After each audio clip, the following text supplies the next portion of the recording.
Well, what is going on? What is going on, everybody? Welcome. Welcome, everybody, into the Overreaction Buffalo Postgame Show, even though there's no game.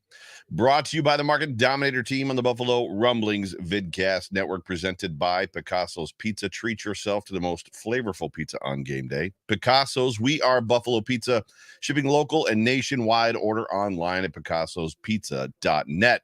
I am the voice of the Overreaction Buffalo Postgame Show, the last one for the 2022 Buffalo Bills football season. This is it, folks. This is the last time that you're going to get me live or recorded on this platform for, I don't know, several months. I'm going to take some time.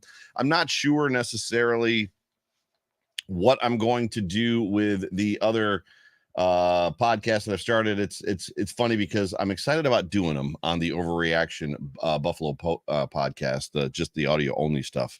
The problem is every time it gets to the point where I need to record some content, I'm really burnt out, and I work on talking myself out of it. So it's up in the air. I might take a couple weeks off. We'll see how it goes. But this is the last time that you will see me on this show for a little bit of time. The last Off Tackle with John Fina show is tomorrow, Monday night at 8 p.m.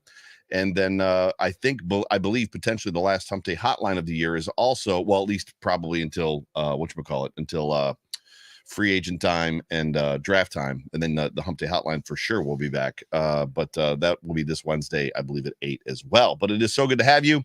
You can find me on Twitter at Joe Miller Wired. Thank you to everybody who is jumping in and watching right now, watching me live. I know that the Bengals are, 32 seconds left in the game, or I should say in the half, rather. Burrow makes a pass, and it is caught. It throws the ball into double coverage, bracketed coverage. You know, it's the avoid Stephon Diggs at all costs, basically, route. And, of course, his receiver comes away with the ball. Who's the T. Higgins?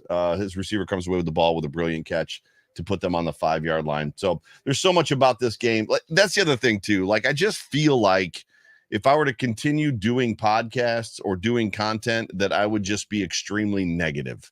And that's just how I feel. Like I've got to shake off just where I'm at emotionally, mentally with this team and with this season, and still feeling, and I know that you guys are too, because I see it on Twitter, I see it on Facebook, still feeling the effects of last week's game, especially watching this game, seeing the Chiefs get home, rushing 4 early and often, 4 sacks, 5 sacks in the first half of this football game. And the Buffalo Bills, couldn't even, they were out there. It was just, I don't want to get into it. So we'll see what happens as far as just content from Joe Miller, but it's good to have all of you guys here. Follow me on Twitter at Joe Miller Wired. Please please subscribe, whatever platform you are consuming this podcast on, whether it's YouTube Live right now, or if it's in podcast form. But as I always like to say, whether this podcast finds you around a cup of coffee, at the gym with your AirPods in, on the drive to work, or watching me live right now, let me just say one more time, welcome. It's so good to have you. I'm also not going to keep you guys very long. Just want to hit a couple quick points. And do the business stuff, of which I've got some business I need to do right now. Ladies and gentlemen, the Market Dominator. Introducing the Market Dominator. Folks, I'm John Spaschak. That's right, the Market Dominator. And I am the proud sponsor of the Overreaction podcast, hosted by my good friend, Joe Miller. You know, his approach is absolutely outstanding. It's excellent. And that's what our approach is when we get into real estate. We help our clients win, just like our beloved team is doing week in and week out.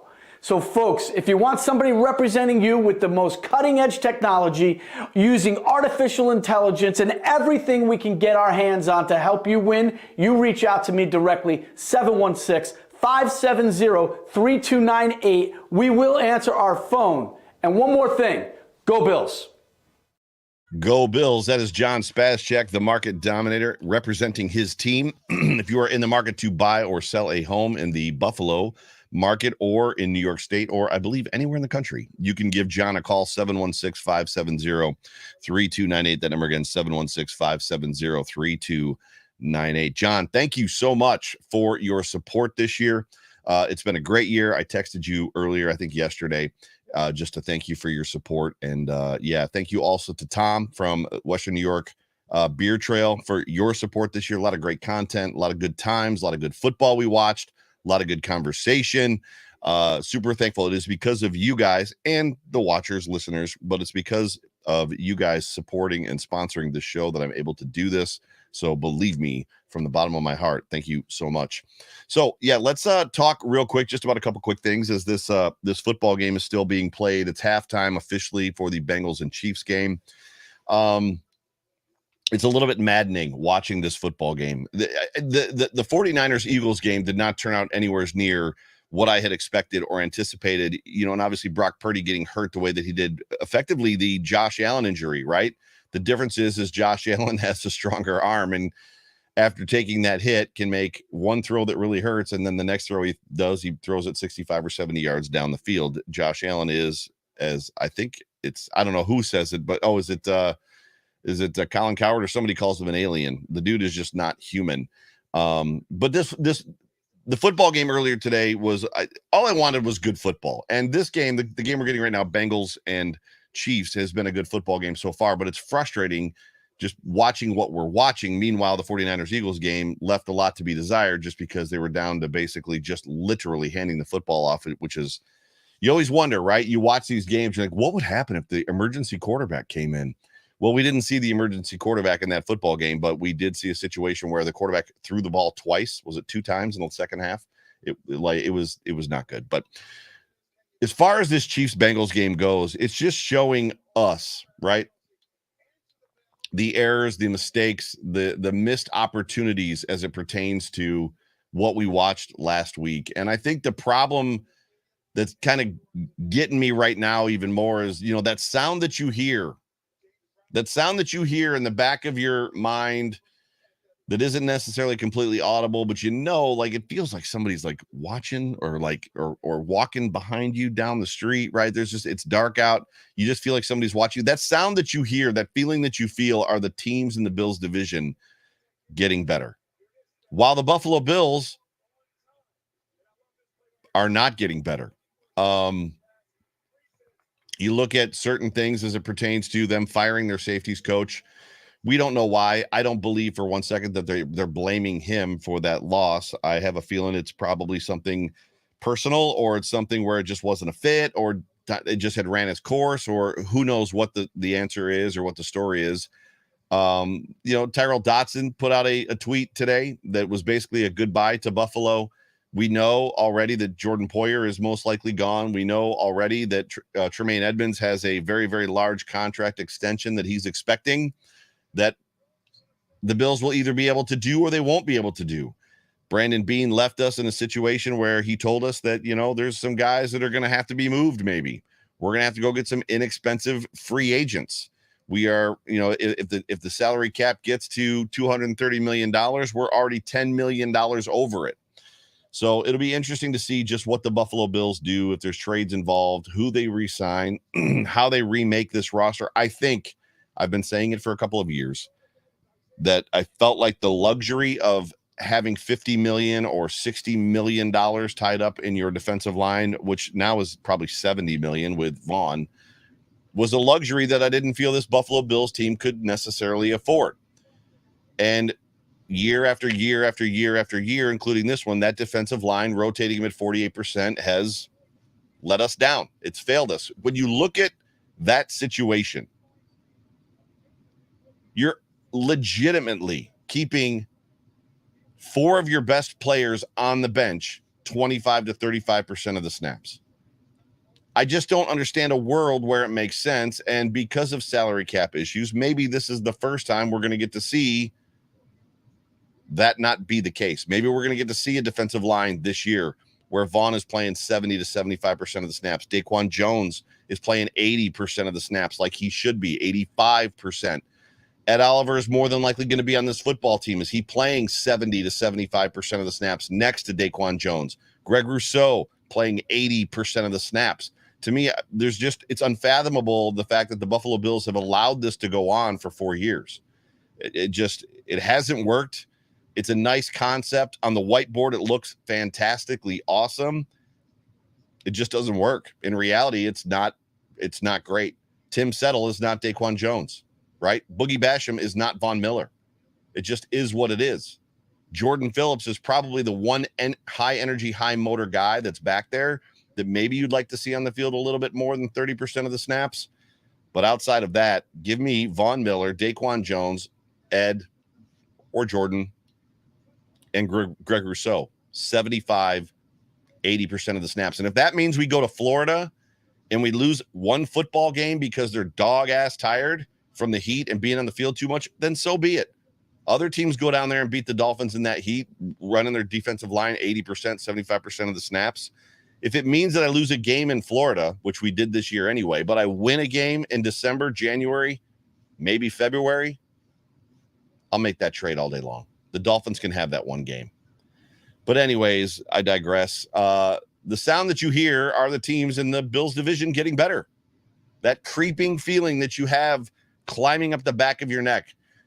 We're already behind the Chiefs. We're already behind the Bengals. You can assume at this point we're behind the Eagles and the 49ers when they've got a competent quarterback. And the Dolphins have gone out and done two things while the Bills have done pretty much nothing, have, outside of a safety coach, have made no announcements about Frazier. Do I expect them to? No. We'll talk about it in a second. But the Dolphins have come out and released a report that they are, number one, out on Tom Brady. So Tom Brady, who's going to be 80 years old this year, was seen, I believe, in a South Florida daycare, just checking the facilities, which led to a crap ton of speculation that he was going to be moving to Miami, which wouldn't surprise me if he maybe was going to retire there.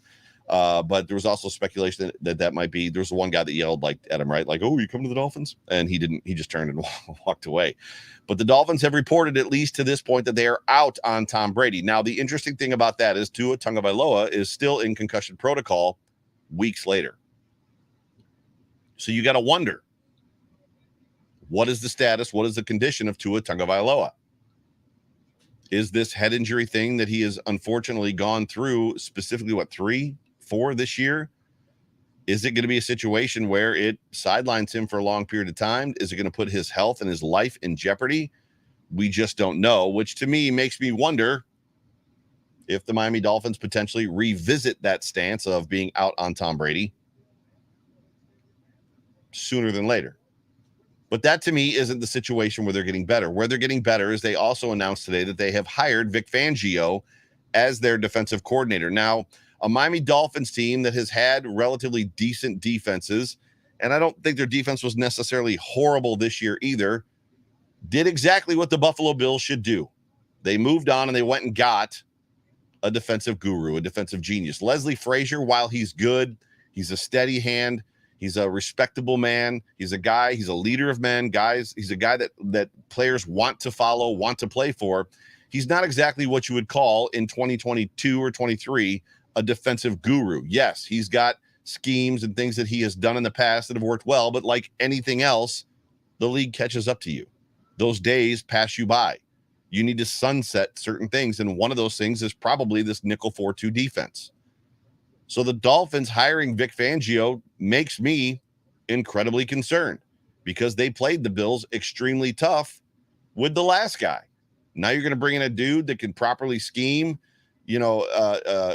Bradley Chubb, and can properly scheme, all the talent, Christian Wilkins, and can properly scheme all the talent that they've got on that football team in the defensive backfield. If Jordan ends up there, I just don't like it. I don't like it at all. It makes me a little bit concerned, especially when you have to consider that the Bills probably had an opportunity to give Vic a call. Just so everybody's aware and on the same page, it would not require firing Leslie Frazier. His contract is up. So it's not even really that big of a deal. It's hey, Leslie, your contract's up. We're not sure what we want to do. Do you know what you want to do yet? You want to come back if we'll have you. Okay. I mean, have you thought about other things? I mean, you've had some head coaching opportunities as far as conversations. Do you want to keep coaching? Do you want to stay in your current role? Are you looking to do something different? Just we're gonna turn over some stones. We're gonna take a look and see what's out there, and we're gonna need to have some internal conversations before we make a decision. Did you call Vic? Sean, did you call him? Because I would think that he'd rather be in Buffalo than in Miami. Regardless, our team is still better than theirs. We still have Josh Allen. They are questionable at quarterback at best right now until Tua is completely cleared to play, right? But it brings about the reality. You know, we go through and we talk about this football team, and we have a lot this week. I was on a bunch of shows. I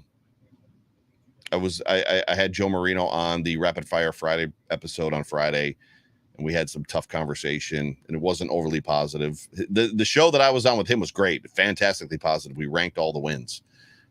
My show with him was not necessarily, but you know, even as we talk about the wide receiver room and we talk about the offensive line and we talk about the running backs, the reality is, fam, that the biggest concern on this football team, the biggest concern we have is this defense. Hands down, 100%. And even with it having been in the past ranked in the top 5, ranked in the top 10, on paper, DVOA, BS, statistics saying points per game, statistics this, statistics that, even though that defense has been ranked well, this offense generally can hang points on people and has done so for the last 3 years. Meanwhile, I don't have the gaudy stats in front of me, but if you look at the last 4 playoff losses that the Buffalo Bills have faced, they've given up like 1,400 yards. I don't remember what the graphic said as far as points goes. It's like gaudy and ridiculous. The biggest concern on this football team going into 2023 is the defense. And I would venture to say that if we were running potentially a different defensive scheme with a different defensive coordinators, the last 4 years may look different. I'm not saying that we're Super Bowl champions, but I'm just saying that things might be different. But when you've got an offense that even when it's looking like it's a one-legged man losing his shoe in a sprinting contest, like basically he's tripping over himself and can't get out of his own way, and they're still putting 32-plus points on you, your defense should be able to hold your opponent to less than that every freaking Sunday. Every Sunday. There should never be you should have a defense. We have the talent, we have the ability, we have the guys on this defense to play better than they're being schemed, to Jessica Tennis's point in the comments section earlier. And what's interesting is even with the concern that I have about Ken Dorsey, if he stays here for another year, if he's retained, is going to get better. He's going to get better. You hope. He's got to get better, right? The first year with Dable and Josh wasn't great. The second year with Dable and Josh wasn't great. 2020 was great. They began to figure each other out. They began to figure out what Josh does well. Josh began to settle down and do good things. But the defensive coordinator, in my opinion, either has to change, 100% has to change, or they need to move him to some sort of an assistant offensive or assistant like head coach role with like a defensive focus. And then they need to bring in somebody that's got fresh eyes, a fresh perspective, a fresh mind, fresh scheme. They've got to do something different on defense. And to be honest with you, I won't be surprised if Frazier is just not retained. I won't be surprised if Frazier is just not retained. I'll be livid if we get a report in the next month and a half that Frazier has been re-signed for 2 more years. I'll be livid. Livid. Tracy Fichter says that we're wasting Josh. That's literally what it is. I asked Joe Marina on the Rapid Fire Friday program on the Overreaction Buffalo Pod. I said, are we basically turning Josh Allen into the Dan Marino in the Jim Kelly, John Elway years, where Dan Marino was the best quarterback, hands down by far, 1,000%. It was undeniable and still is largely undeniable today that he's one of the greatest quarterbacks to ever play. But Dan Marino, what he lacked was a team around him. He never had a defense. He never had a Stephon Diggs, let alone 2 guys, let alone the Bengals, 3 guys. He never had a running back. He never had help. Meanwhile, the Buffalo Bills had an incredibly solid team. The Denver Broncos had an incredibly solid team and Jim Kelly and John Elway. And I asked Marino, like, is this where we're at? And it was funny because he laughed and he's like, well, the comp he's been hearing is Phillip Rivers. And there's no way in this world I'm ever comparing Josh Allen to Phillip Rivers. They are not the same people. Like, Josh Allen is not Phillip Rivers. He has the ability to be the best quarterback, one of the best quarterbacks in the NFL, top 2, top 3, top 1 if he's on his game and reeled in a little bit. But you got to wonder, to Tracy's point, like, are they wasting Josh Allen? You got, and in some levels, yes, they've had 2020, 2021, 2022, all competitive years, all years they could have made the Super Bowl, all years that they could have been extremely competitive in that run to the Super Bowl, but led up in the playoffs badly. That isn't true. 2 years ago, or last year, they did not let up badly. That game was a hard-fought game. The defense definitely didn't do necessarily its job, but the reason it has that stain or that scar is because of 13 seconds, right? And then the Tyreek Hill touchdown and yada, yada, yada, and all that crap. And then the walk-off touchdown from Travis Kelce. But something's got to change, in my opinion, right? Jessica Tennis with the super chat. Oops. Jessica, thank you so much for being a part of the show. It feels like the Bills' goal is developing coaches. I don't know. I mean, maybe. I mean, Brian Daboll came in incredibly experienced. Leslie Frazier is a former head coach of the Minnesota Vikings. I don't know. You know, when you look at Coach Chad, when you look at some of these other guys, they've fired offensive line coaches. They've fired offensive coordinators in the past. They've let position coaches go. I don't know that that's necessarily true. To Sterling's point from the Hump Day Hotline last week, Jessica, the Buffalo Bills definitely aren't very good at developing players, and they don't seem to have a big interest in developing players. But I don't remember who I was talking to. I was talking to somebody who basically just said, you know, that's not where the NFL is. There's an expectation that they're going to come in and they're going to know how to play. They're going to be ready to play already. There is no real development in today's NFL, which is kind of sad. It's almost like they're responsible for their own development, which is what we saw with Josh Allen, which is what we did not see with a guy like Mitch Trubisky, who obviously wasn't a Bill, but he was drafted before Pat Mahomes. It's almost like there's a different type of onus or awareness or ownership on a player to be in charge of his own development nowadays versus, you know, the team development. Stephon Diggs. How many wide receivers do we see go in the first round that wash out? Meanwhile, Stephon Diggs, 4th or 5th round out of Maryland, wasn't the most gifted receiver there was, maybe a little undersized, and develops his game and becomes one of the best receivers in the game. Interesting point. Daniel Gowrie says that McDermott is not going to change. Not going to change. What else is in the comment section here? Trey Ellis says fire Bean. I'm not there yet, but Troy, sorry, I'm blind. My right eye is the prescription in my right. I have no prescription in my left eye. My left eye is perfect. 2010. My right eye is like 2020 or 20 something. Not great, but you will be glad to know, Trey, that I did a show last week on the Overreaction Buffalo podcast, which is just my own thing, where I was basically I just broke it down to, you know what, Brandon, we love you, but it's just business, which effectively means you've got to draft better, you've got to get better free agents, or you got to go. Like we cannot keep doing this. We can't keep drafting Terrell Bernard's in the 3rd round. We can't keep drafting guys that just aren't good and guys that aren't going to play. So it is what it is. Daniel Gowrie says this team can't waste prime years waiting for Dorsey to eventually learn his job in a few years, in my opinion. I agree, but I think that's where we're stuck, Daniel. Legitimately think that that's where we're stuck. Payton plays when he's talking about the draft. He says offensive line, wide receiver, linebacker, safety, defensive tackle. Yeah, offensive guard, move Ryan Bates back to left guard. Draft yourself a right guard who potentially maybe someday can play center in a couple of years, much like Eric Wood did. And then for sure, wide receiver 2. You got to go get a wide receiver 2, which, speaking of the wide receivers, I'm just looking at the comment section here because I'm almost done. I'll let you guys go to get back to this football game. You know, the wide receiver, the positive that I have for you in this show, as much as I've been negative up until now, the positive that I have for you in this show is that the wide receiver room actually isn't as bad as we think.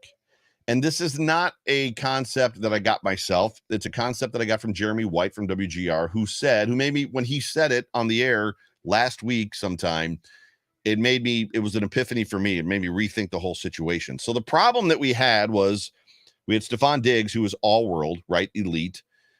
We had John Brown, and then we had Emmanuel Sanders the year after. And behind them, we had a slot receiver in Cole Beasley. And then we had Gabe Davis. And Gabe Davis excelled in that number 4 wide receiver role. And what happened was when we got rid of Emmanuel Sanders, we just automatically assumed that Gabe Davis was ready to be number 2. And here's what we discovered. I'm not telling you anything you don't know. Gabe Davis is not ready to be a number 2 wide receiver. In fact, the number 2 wide receiver that was probably ready to be number 2 wide receiver is no longer on this football team. He's a number 2 wide receiver downstate. Regardless, I digress. The wide receiver room is easily fixed. Brandon Beane said that we're going to have to go about getting some inexpensive free agents. Well, there's one standing on your doormat right now begging to be let back in the building. Cole Beasley said that, and he said it was very heartfelt. He said, when I left here, it wasn't great. He said, and I don't know that he said it, but I think there was an inference there that a lot of the problem was on his side. He said that, this place is unlike any other. It's not like Dallas. It's way better.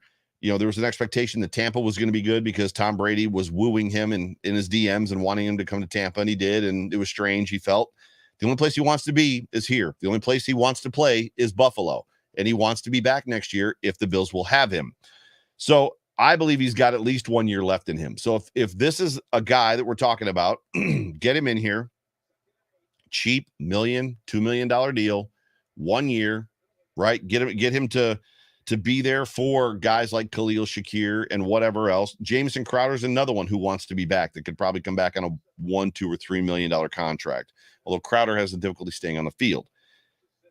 But if you find yourself a valid, strong, realistic number 2 wide receiver, and there's some out there that are available now, and there's going to be some in the draft, and I'm going to do a show with Joe Marino and a couple other draft nicks to base Sterling Furrow will be one, just to talk about who's there late first, second round, just to kind of see somebody that's ready to play, somebody that's ready to be like that young kid, that Watson kid from Christian Watson from the Packers, who just stepped in, and yes, it took him a couple minutes, but once he got it, like, he's solid and gets it. But if you find yourself whether via free agency, a number 2 solid, Corey Davis, they're saying, is expected to potentially be available. The Jets are going to walk away from him. And you've got yourself Stephon Diggs, and you've got yourself a solid, real number 2, like an Emmanuel Sanders, like somebody that has been that guy, even a John Brown a couple of years ago. I don't know that John Brown is ready to be that guy right now or has the ability. And then you've slotted a guy like Cole Beasley, and I know that we have mixed feelings on Cole. Some of you are probably already in the comment section. I'm not looking, saying he's too old, he's lost a step. I don't believe that for a second. And then you move Gabe Davis back to number 4, which puts you Khalil Shakir at number 5, kind of like waiting in the wings to take that Gabe Davis number 4 spot when Gabe leaves after next year, because there's no way the Bills are re-signing Gabe Davis. It just completely changes the ability, the strength, the outlook of that wide receiver room, and actually makes it really strong versus 4 slot guys, 3 boundary guys, one of which is named Jake Kumaro. As much as we felt like at the beginning of the season, this was a tightly packed, talent-ridden wide receiver room, all of that was built on the hype and expectation that Gabe Davis was going to be the number 2. And when that didn't come to fruition, that whole plan completely crumbled. Exactly the same way that the whole defensive line plan completely crumbled when Von Miller got hurt. The only reason that defensive line was effective and good up until Thanksgiving was because Von Miller was coming off the edge, which allowed every other guy on that team on that defensive line, from Daquan Jones to Boogie Basham to whoever was out there, it gave them an opportunity to excel because they weren't seeing any schemed blocks against them. They were manning up against dudes, and they should be able to beat their dude. Even John Fina and Jerry Ostrowski will tell you, I can only block for so long. And it's just a matter of time before, as an offensive lineman, because of the rules, because I'm backing up, because of the positions, because of the strength, because of all that stuff, it's just a matter of time before I'm going to lose an offensive lineman. So when you've got Von Miller coming off of the edge and everybody else singled up, they're going to win. More times than not, Von Miller out there on his edge is getting double teamed and still winning. But the same way that when Vaughn got hurt and it changed the dynamic of that entire defensive line, the same thing is true when Gabe Davis did not amount to what we expected him to amount to, which was a number 2 wide receiver. Once that happened, it was all downhill. Roy Collins says Jerry Jeudy from the Broncos. I don't know what Jerry Judy's going to get. Yes, I'd take Jerry Jeudy. If he's still under a rookie contract, maybe we can make a trade for him. But my guess is if he's a free agent, which I don't think he is, it's going to be a big number, 18 million, 17, 16 million. But that's a guy for sure. That's a big dude. Peyton Play says Cole is a solid route runner. He is good to have with Shakir, even as a coach in the field. I'd like him to do that and stay healthy for playoffs again. Same. The biggest thing about Cole Beasley is he knows where to get open in a zone. And as we all should know at this point in time, Josh Allen eats against man coverage, and he struggles against zone when his wide receivers don't know how to get open, which zero, until Cole Beasley got here, of his slot guys knew how to get open against zone. So to have Cole be able to sit down 3-4 yards out, catch a ball, turn around and get 3 more for 7 is ideal, is absolutely ideal. So, but yeah, looking through the comment section here real quick. Roy Collins says incorporate a quicker passing game. I'm not against it. I have said, if you go back, Roy, and those that are in the comment section that have been with me for a while can probably attest to it. I've been saying for years that Josh Allen is better in a quick pass, in an up-tempo rhythm. It's what they do going into every halftime. It's what they do going into the end of every game. They get into that up-tempo thing, and I'm not saying K-gun. I'm not saying running. What a catch. Holy T. Higgins touchdown catch. That was absolutely gorgeous. Sorry, squirrel. Now the game is tied. Well, they got extra point, but it should be tied. I have been saying for a very long time that Josh Allen, when he is in a 3-step, 5-step fire type of an offense, he's very good. But they just want to let him drop back 9 to 11 yards, dick around, run around, try to create and make something happen. It's just crazy. It's just crazy. But this Buffalo, I feel like that there's an opportunity to quickly address the wide receiver room. I think the Bills can do that. I think they can do it pretty quickly. But they're going to have to do something about the defense. They got a lot of players that they're going to be jettisoning, leaving. There might be a lot of trades. We might see a guy like Tim Settle get moved. We might see a guy like Tre'Davious White get moved. We might see Ed Oliver get moved. We might see the Buffalo Bills not re-sign Tremaine Edmonds. It'll be interesting to just see kind of how all of that plays out. But I want you guys to be with your families. I want you to enjoy this AFC championship football game. So that's pretty much all that I have, prepared for you. So I'm going to let you guys go. So this is the last time that you're going to see me for several months on this platform. I will be back. But tomorrow night is the last Off Tackle with John Fina show at 8 o'clock until the season starts. And then the Hump Day Hotline is Wednesday at 8 o'clock. Code of Conduct, Tuesday, 8 o'clock. Wednesday, Hump Day Hotline at 8 o'clock. And that'll should be the last Hump Day Hotline until probably either free agency or the draft season, one of the two. But ladies and gentlemen, you have been tuned in all season. And I thank you guys so much for just being, I forgot to do my read. Can't leave yet. Nobody go anywhere. That's my threat. The brand new 2023 Trail Pass, which is right here, is bigger and better than ever, and there's no better time to get ready for next year than right here, right now. The new Trail Pass features 23 area breweries, cideries, meaderies, and beer bars all over Western New York. While almost every stop still offers the second half-price beers with your pass, there are still several other offers available from select locations, such as discounts on flights, food, and merchandise. You can save over $400 with this pass, and it costs right around $30. Like a T-Bass field goal, you just can't miss. The 2023 Trail Pass, I will show you in the front. 2023 Trail Pass and other beer trail items are available at our website, www.wnYbeertrail.com. Just click on the shop tab and use the code TheVoice15 to save on your entire order. I believe 15% off of your order. This is the perfect way to start your new year and go ahead and get yourself a little something.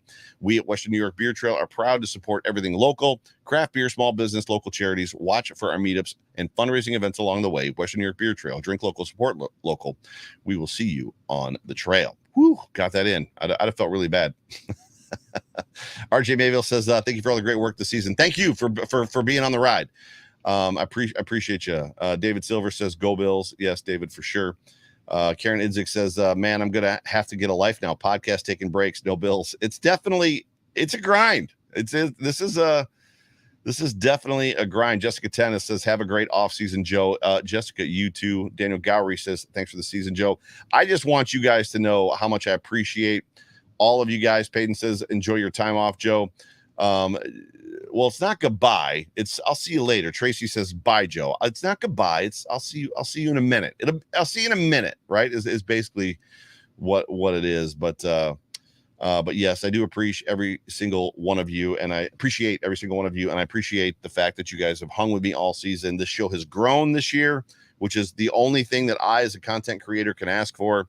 So be on the lookout for just what we're going to be doing going into the 2023 season as things begin to ramp up. But for me, for Jay Spence the King, my best friend, for John Fina, for Jerry Ostrowski, for Bruce Nolan, for all of it, Sarah Larson, for everybody on the show, or on the platform, I should say, appreciate you guys. Love you guys.